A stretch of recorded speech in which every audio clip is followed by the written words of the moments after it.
कहानी सुनबा समझबा तब। अब यह भाव बनाई के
सोनवा के हरण वीर होते कैसे, किस लिए किसी का इतिहास गाया जाता है।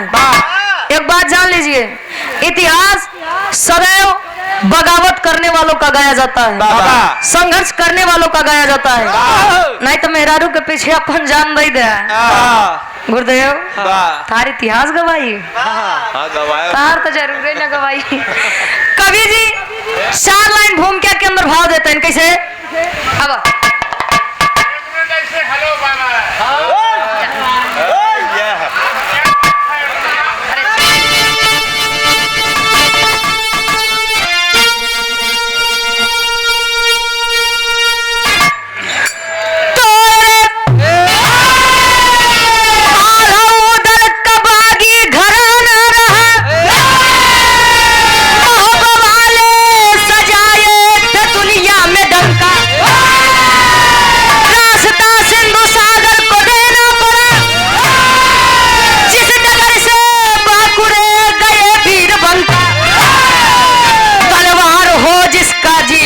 असली मजा माई देवरा के दोनों बहादुर रहे, जब हारे नहीं जीत तब तक नहीं, और रुचि गया कि कलम भी दहाड़े।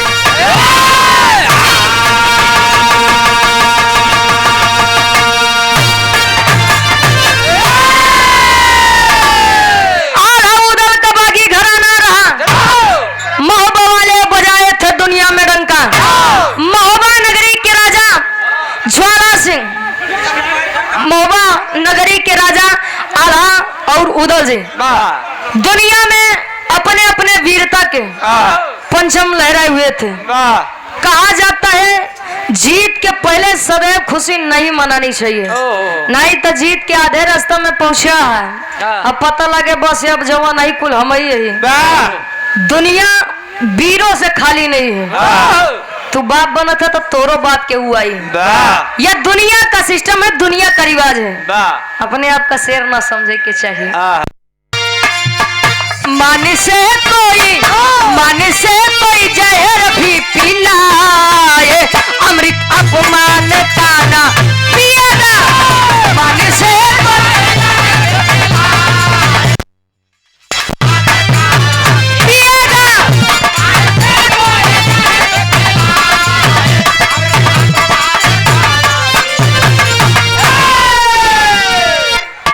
कहानी की शुरुआत कवि जी हारे से देते हैं, जौहरी छंद से कैसे।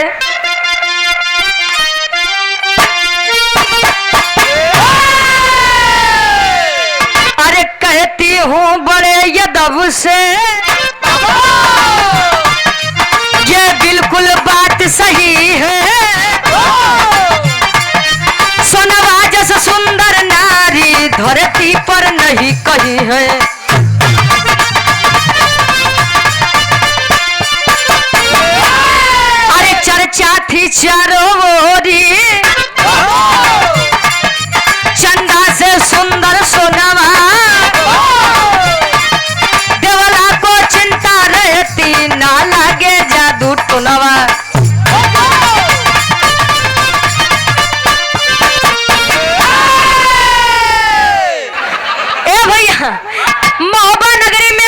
के पत्नी सोनमा जी, बताया गया उस समय उनसे ज्यादा खूबसूरत कोई औरत ही नहीं थी। ये चीज के माई देवला के बड़ी चिंता सतावे कैसे ना हमारे पतोहू के कहू जादू और नजर लग जाए तो हम लोग कहाँ जाबे। विरह के कहानी यार सब कैसे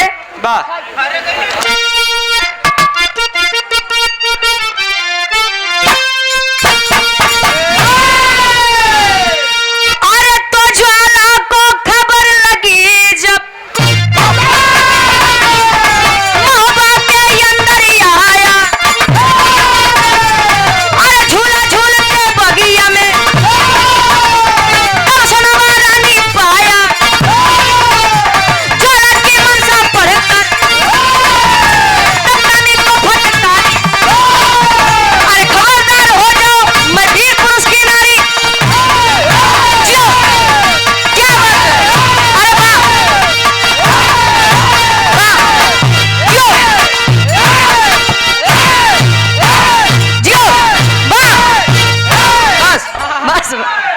बस बस बस मत लाली निकल जाए। हाँ बस बस बस हो आप बिरा गावे आया।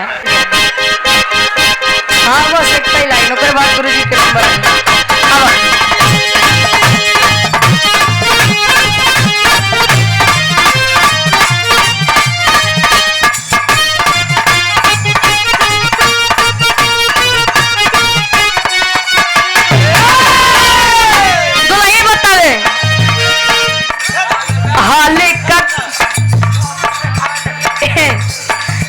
दुलाई बतावे कैसे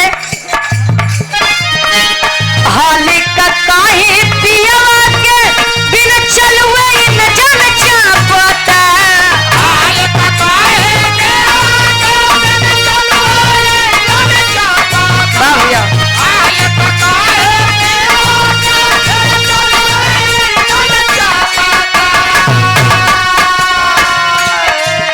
अरे हाल का काहे पियवा के बिन चलवे न जान चापता नया नया ड्राइवर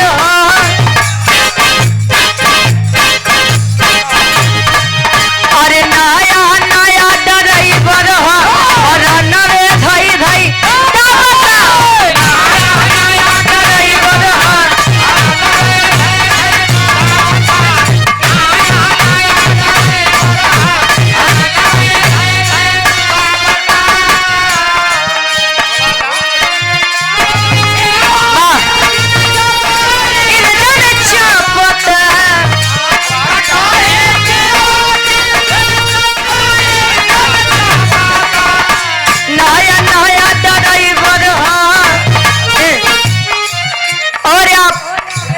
हर कलाकारों को दिल से सपोर्ट करने वाले हैं, सम्मान देने वाले हैं। धर्म के आप हमारे बड़े भैया आप अंकित राज जी, हम चाहेंगे कि आप मंच पर आ जाइए। आइए, आप मंच से आपका स्वागत है और सम्मान करता है। हाँ बिल्कुल हो वो हमारी की नहीं दिखाई में बस उमरिए में छोट है, छोट उम्र में बड़ धमाका नऊ किए है।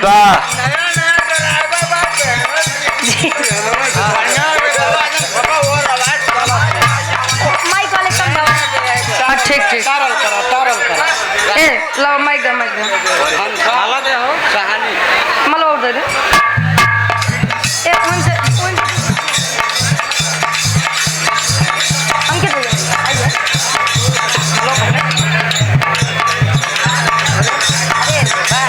एक ही फोटो खींचा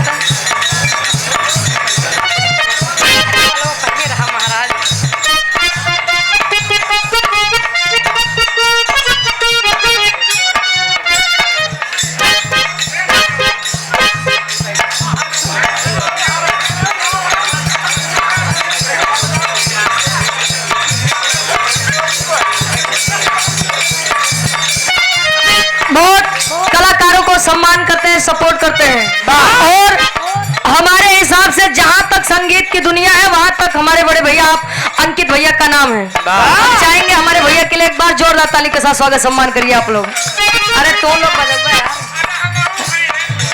अरे तो बैठ जाता हम तो क्यों जाएंगे नहीं जनाते। अरे हाल का काहे पियवा के बिन चलवे न जान चापता हाल का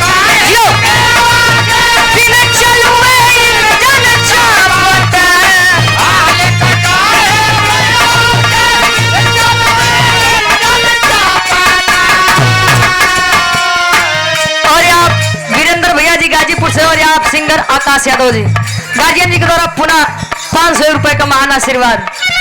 हाल कहीं पिया के बिना चलुए इन जन चापता नया नया ड्राइवर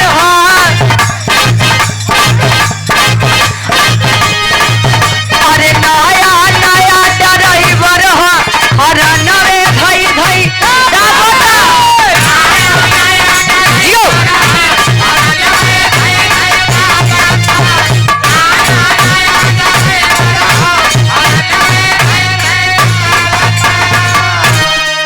गुरुजी के नंबर रही आप लोग बाहर से आनंद ले जा फिर समय आई तो फिर मत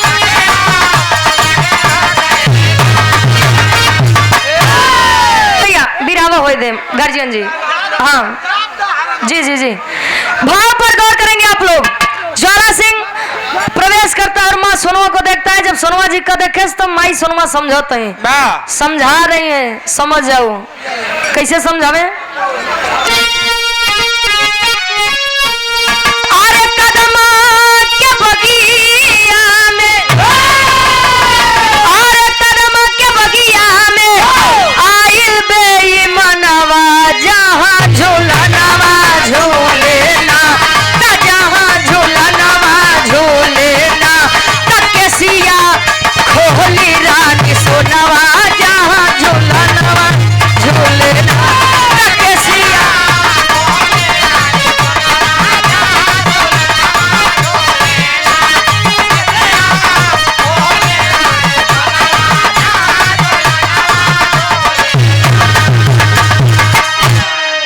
समझा के तो है अब जल्दी जैब भागी तो उदल देवारावा के खबरिया दिला के उदल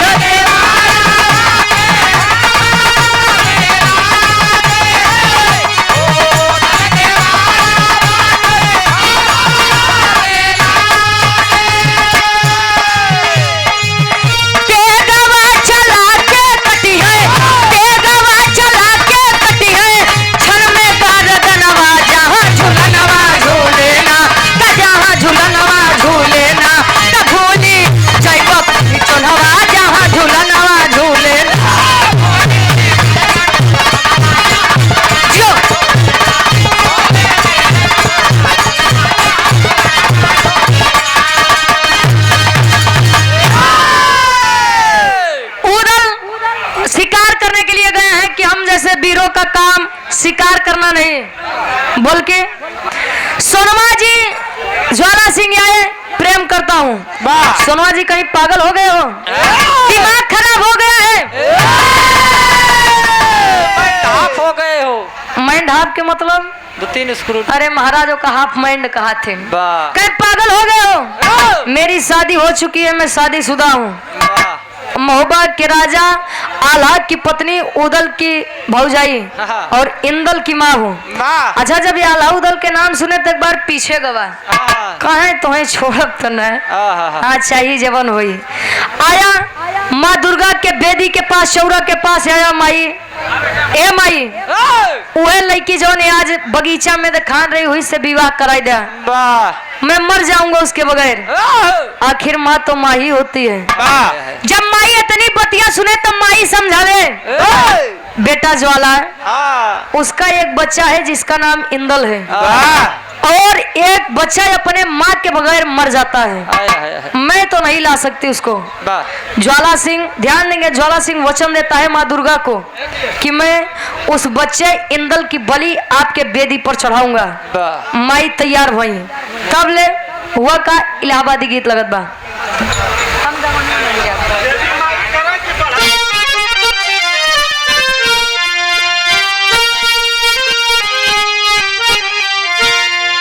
लड़की बतावे अरे तो हम गवनवा नहीं जा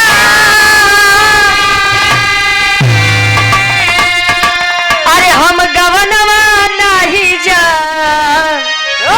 हम गवनवा नहीं जा नई नई प्रीत लगल यही धनवा हम गवनवा नहीं जा नई नई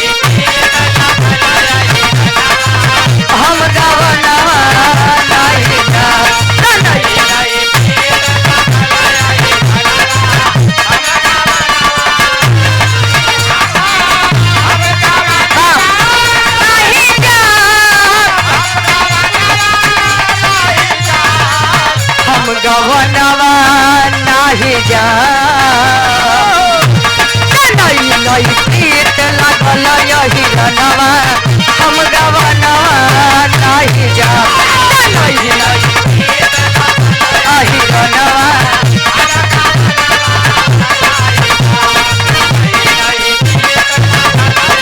जियो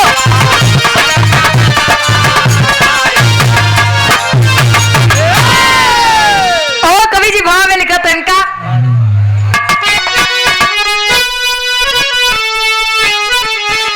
अरे तो रण जुझरवा चल लेना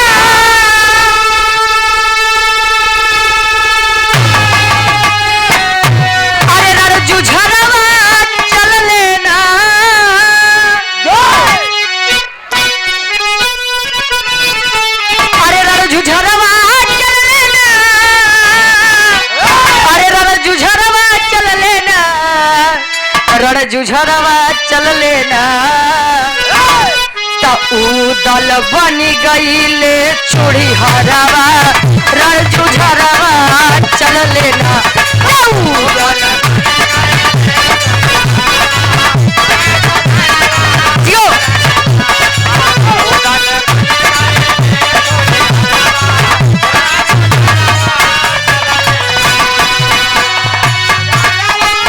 चल लेना रण जुझरवा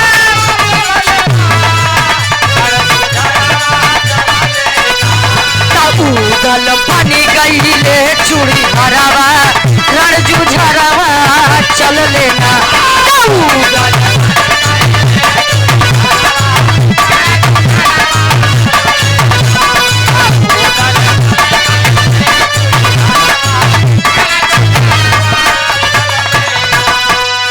सोनवा जी को आया बगीचे से लेकर आया पथरीगढ़ में आज जब पथरीगढ़ में लेकर आया तब महुबा नगरी में खोजाई होता और ध्यान देंगे उदल जी अपने भौजाई सोनवा का हेरे बदे चुड़ियारिन का रूप बनावत है चुड़ियारिन का रूप बनाई के टोकरी सर पे लाद के चूड़ी बेचे बदे निकला तैन गली गली मोहल्ला ता ज्वाला सिंह के एक बिटिया जेकर नाम सुगा पंखिनी बताया गया वो बड़ा सेवा और सत्कार करे उदल जी पहुंचे जब सोनवा जी की कलाई थामे तब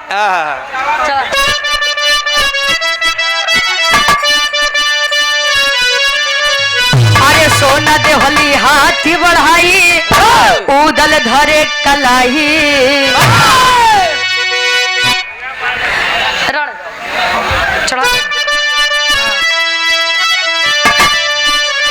अरे सोनवा दिहली हाथ बढ़ाई उदल धरे कलाई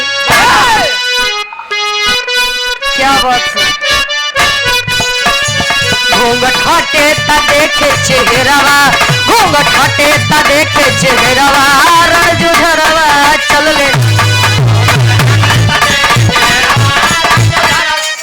सोनवा जी का हाथ पकड़े जब सोनवा जी के घूंघट हटा देखे कहें का भौजी ए भौजी आप एक वीर का हाथ छोड़ करके एक नामर्द के पास आ गई हैं आखिर क्या कमी थी मेरे और मेरे भैया के स्नेह प्रेम में क्या कमी थी माता देवला के प्रेम में शान से जिंदगी जीती लेकिन आप इस कायर के पास आ गई हैं कहे देखा देवर बबुआ हम अपने मर्जी से यहाँ नहीं आए हैं मुझे ज्वाला सिंह जबरदस्ती लेकर आया है जा करके अपने भैया से बता दीजिए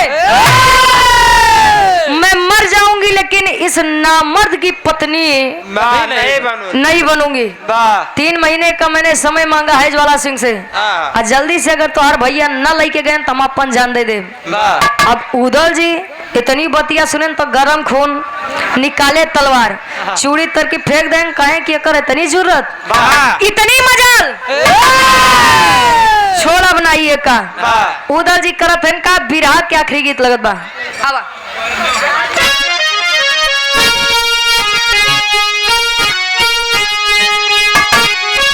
अरे कोठे ऊपर कोठरी हलवैया के दुकान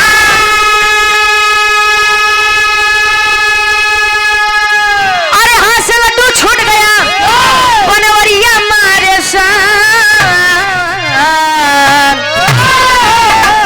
अरे पनवा खाइला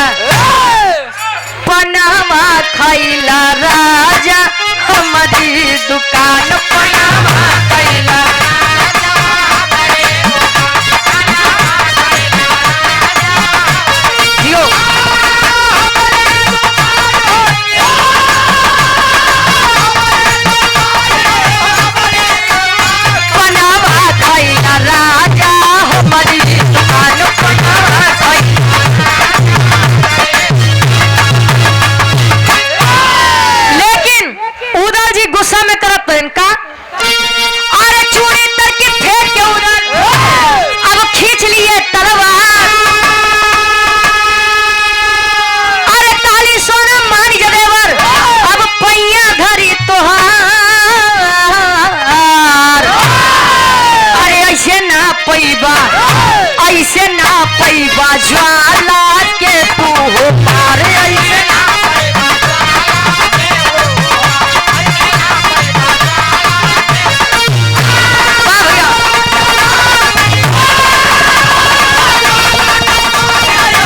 ऐसे ना पैबा ज्वाला के हो तुम्हारे ऐसे ना पैबा ए भैया सोनवा जी समझाओ तैने देवर बबुआ जेके तू चाहता कि इतना आसानी से मार दे मार न पबा काहे बदे माई दुर्गा के आशीर्वाद बा किस लिए हमरे लइका इंदल यानी तेरे भतीजा के बलि चढ़ावे बदे वचन दिए बा एकर एक उपाय बा कहे जाई के अपने भैया से कहा कि ज्वाला सिंह के पहले इंदल के बलि माई दुर्गा के चौरी पे आल्हा जी चढ़ावे इतनी बात जब उदल जी सुने महोबा नगरी वापस आए बिलाप कर रहे हैं आल्हा जी पूछे देवर उदल क्या हुआ मेरे भाई सब बढ़िया है ना क्या हुआ आपकी भाभी का कुछ पता चला कहे नहीं भैया पता तो चला लेकिन मैं ला नहीं सका क्यों कहे सुना बताओ तो टेरी के भाव में कवि लिखते हैं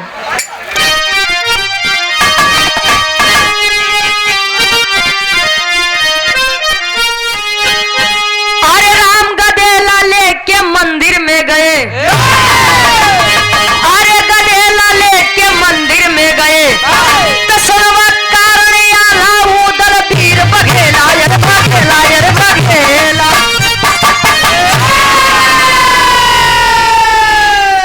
गधेला लेके मंदिर में गए सुनवा कारण आला उदल वीर बघेला बता रहे कि इंदल की बलि चढ़ानी पड़ेगी न कर दिया मना कर दिया नहीं मैं पत्नी के बगैर जीवन बिता सकता हूँ लेकिन अपने बच्चे के बिना नहीं। और एक बात जान लीजिए संसार में सबसे बड़ा सुख संतान सुख होता है लड़का लायक बा तब वो ठीक बा न लायक बा तब वो ठीक बा लेकिन बच्चे के बिना घर सदैव सुना रहता है इनकार कर दिया आल्हा जी उदल जी समझाए बच्चे को लेकर आए मंदिर पर मन पीछे हट गया नहीं करूंगा अजब चौकी इंचार्ज साहब के नाम से अच्छा चौकी इंचार्ज साहब जी गार्जियन जी के द्वारा उनके सम्मान में आप 101 रुपए का महान आशीर्वाद चरणों में कोट कोट नमन है आशीर्वाद के चाह रही इतनी बात जब इंदल सुना जाके कह रहा पिताजी वैसे भी इस नसोर तन का कोई अस्तित्व नहीं है कोई काम नहीं है वैसे भी एक दिन मैं मर जाऊंगा अगर यह तन मेरी माँ के लिए समर्पित हो रहा है एक माँ को बचाने के लिए अगर बच्चे की जान एक माँ के पास जा रही है तो मैं अपनी जान देने के लिए तैयार हूँ आज लइकवा के बात सुन के आल्हा जी करत इनका पापड़ के भाव में कवि जी लिखत है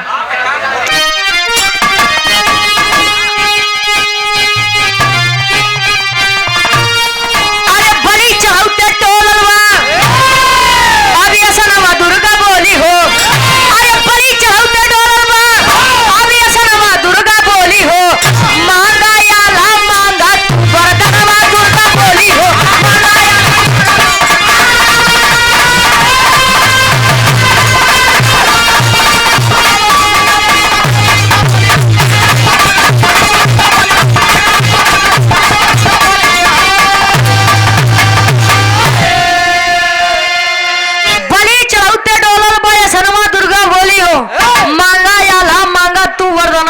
बोली हो बेटा आल्हा हाँ माई क्या चाहिए बच्चा मैं तेरी त्याग से तेरी तपस्या से बड़ी प्रसन्न हूँ कहे माई मांगब था लेकिन पहले वचन तक कि जवन मांगब तो देबू मांग बच्चा क्या चाहिए कहे सुना बताओ तो माई क्या चाहिए क्या बताओ अरे जिंदा कर दो लाल को मेरे वर्दोवर की रानी हो तो ज्वाला सिंह की गर्दन को अलग करो मातारी हो अरे मस्त कहली उड़ली गगनवा दुर्गा बोली हो मांगा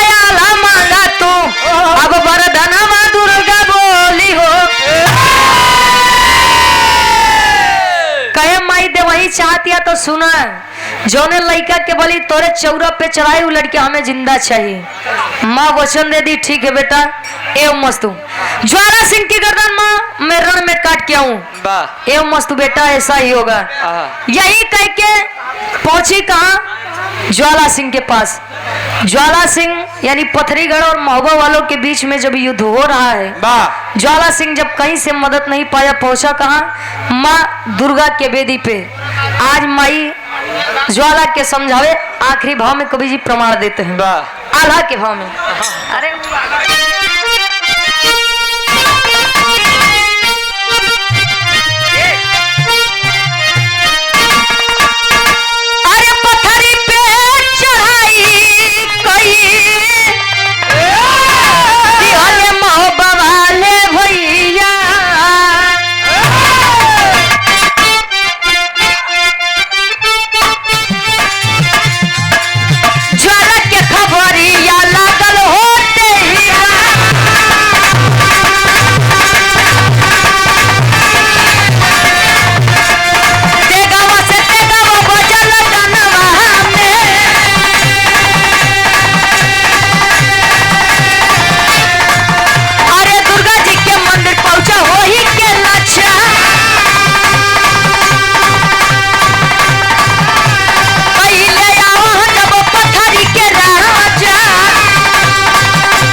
पहुंचा माँ दुर्गा के पास, माँ बचा लीजिए, आज के बाद मैं गलती नहीं करूंगा। माई बोली ना बेटा, जब ये पहले समझावत रहे को मेहरारू न लैके आवा तो तोरे तो सरे दूसरे भूत सवार रहन।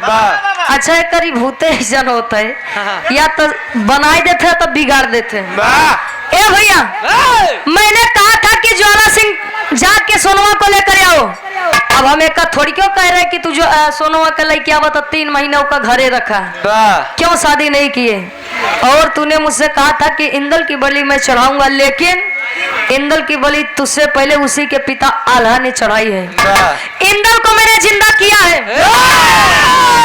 और हमारे एक बात मना कहे ना उनका मेहरारू बनवाई छोड़ के समधिन बनाई लिया, रिश्ता जोड़ा कहे कैसे कहे बतावा तो ऐसे नहीं बचबा।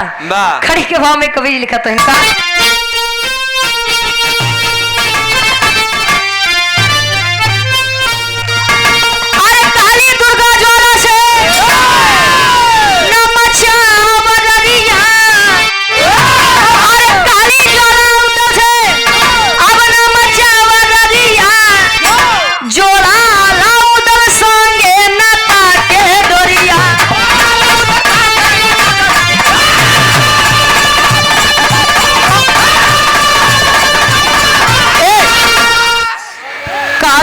ज्वाला से न मछावर रिया, जोड़ा आल्हा उदल संगे नाता के डोरिया।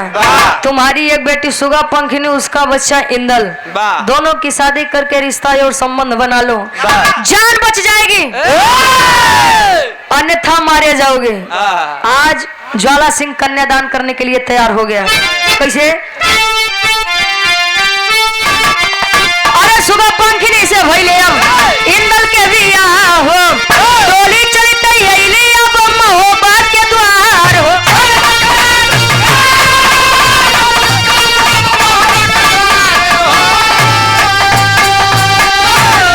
अरे तो भारी पड़ल सोनवा के अब कैल चोरिया, भारी पड़ल सोनवा के